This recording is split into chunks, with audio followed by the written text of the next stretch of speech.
और रास्ते में सबसे पहले आता है रणथंभौर का किला, और रणथंभौर के किले में, और फिर उसके बाद हम बात करते हैं तो चित्तौड़गढ़ के किले में, और उसके बाद सीधा चलता है सिवाना के दुर्ग में, और अंतिम जो आक्रमण हम पढ़ते हैं वो होता है जालोर के दुर्ग में। और ये 4 बड़े अभियान होते हैं अलाउद्दीन खिलजी के द्वारा, और इसी अभियानों को हम बोलते हैं राजस्थान के प्रमुख साके बोलते हैं। और ये साके कब कब होते हैं तो सबसे पहले आप देख लीजिए मैप में कि रणथंभौर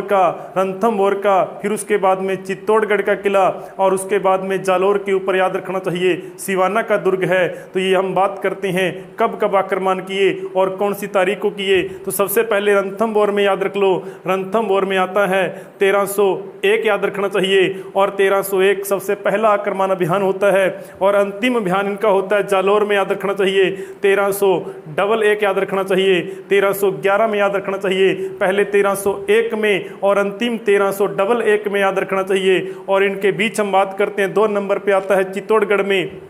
और चित्तौड़गढ़ में होता है याद रखना चाहिए आक्रमण, और उस समय था याद रख लो 1303 का समय था, 1303 में चित्तौड़गढ़ में आक्रमण हुआ। और अंतिम रूप में हम बात करते हैं तो अंतिम रूप में जो होता है जालोर में होता है, और उससे पहले हम बात करते हैं तो जालोर दुर्ग की जो कुंजी कहलाने वाला दुर्ग था, सिवाना का दुर्ग था जो बाड़मेर में है, वो 1308 याद रखना चाहिए। ये 4 आक्रमणों का जो समय याद रखना चाहिए 1301 और अंतिम 1311, और बीच में 3 और 8 11 होती हैं, 1301, 1303, 1308 और अंतिम 1311 मतलब 1311 हो गया। और ये